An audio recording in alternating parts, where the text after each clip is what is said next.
productive.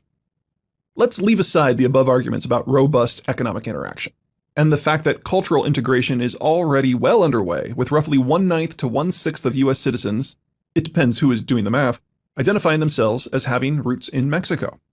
Let's ignore all the economic arguments about how Mexican immigrants, legal or otherwise, do jobs that Americans don't want, limit inflation, and serve very real and positive roles in the American labor market.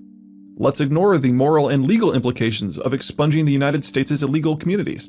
Let's focus on the border itself.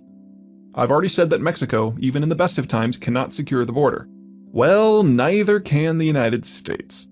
The US-Mexico border is roughly 2,000 miles long. 2,000 miles sounds like a significant distance. It isn't significant. It's massive.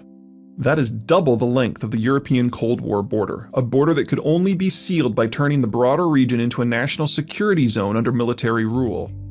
There has also been no small amount of talk of being tougher on immigration.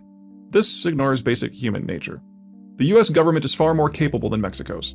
Somewhat ironically, the American capacity to deport large volumes of people is part of the structural and organizational strength that so draws immigrants. Although I think it is obvious that the specific act of deportation isn't something that would-be immigrants are all that fond of.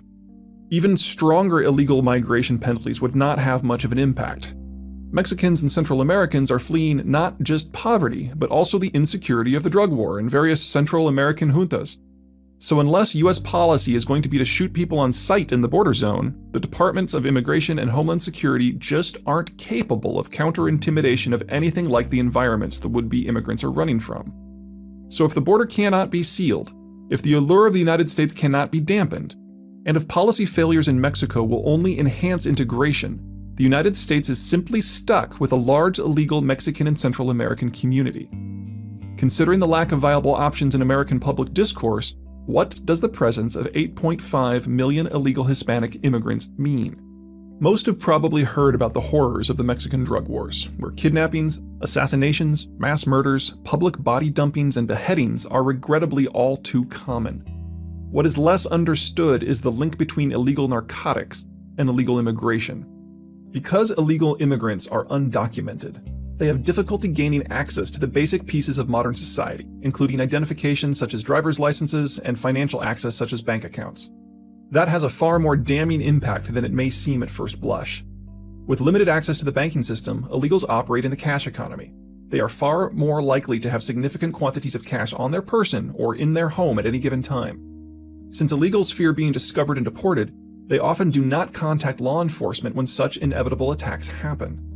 In the modern age of credit cards and PayPal, that makes illegals a far more lucrative target for robbers and muggers than even rich Caucasians. There is a term for areas where people who live outside of normal social support networks exist: ghettos. Unique among American immigrant communities, Mexican and Central American illegals live in ghettos. This would be a serious social problem in need of addressing under any circumstance, but new circumstances have pushed it from the serious to the critical. The drug war of 2014 is considerably different from the drug war of the 20th century. Moving products is cheaper by water, regardless of whether the product is legal or not.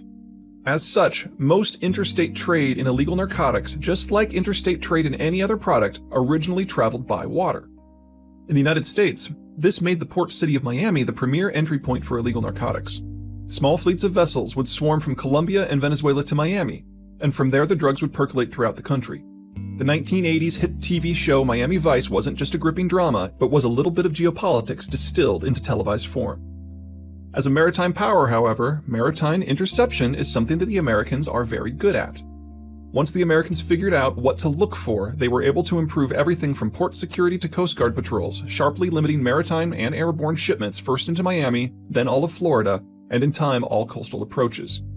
By the year 2000, maritime smuggling routes may not have been severed, but they had become so fraught with danger that they were no longer viable methods for transporting the bulk of the illicit narcotics the Americans so craved. As of 2014, Miami is still a major point of entry for South American cocaine.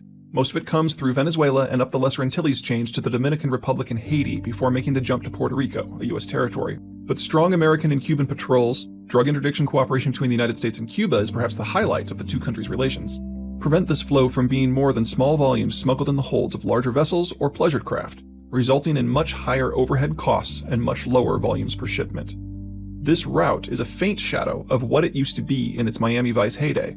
Long gone are the days where small vessels packed to the gills with cocaine could simply sail into Miami Harbor or land in or near the Everglades. Plenty of South American drugs are still shipped by water and air toward the United States, just not all the way to the United States. Most make landfall in Central America or southern Mexico before joining the cartel's landbound supply chains. But one of the quirks of narcotic economics is that the addicts at the point of sale are not particularly price sensitive. The American success at blocking maritime and air routes forced the drug flows into more expensive land routes. The sonar and low elevation radar that proved so effective at monitoring featureless water and keeping illicit shipments away from American shores proved largely useless at sealing the 2,000-mile-long US-Mexican border. And so the drug flow shifted from Miami Vice to something else. One of the many reasons that water transport is so much cheaper is that it is so much less complicated. There are no middlemen in the ocean, no towns to navigate, no regulatory agencies that make their homes on the waves.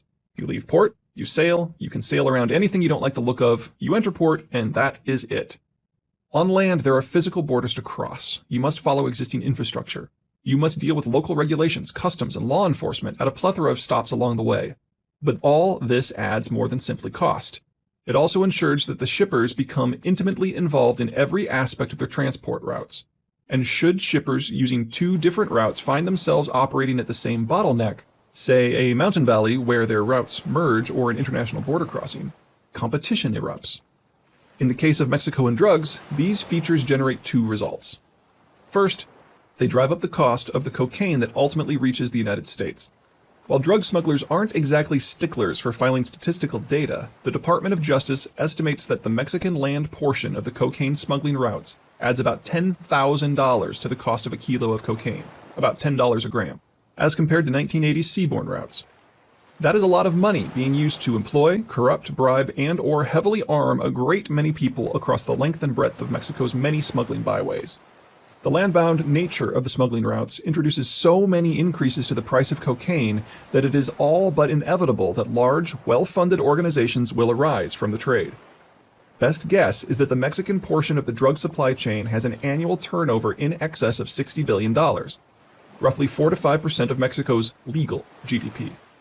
For comparison, the U.S. automotive industry comprises about 1.2% of U.S. GDP. The total sales of Walmart, America's largest corporation, are about 2.5%.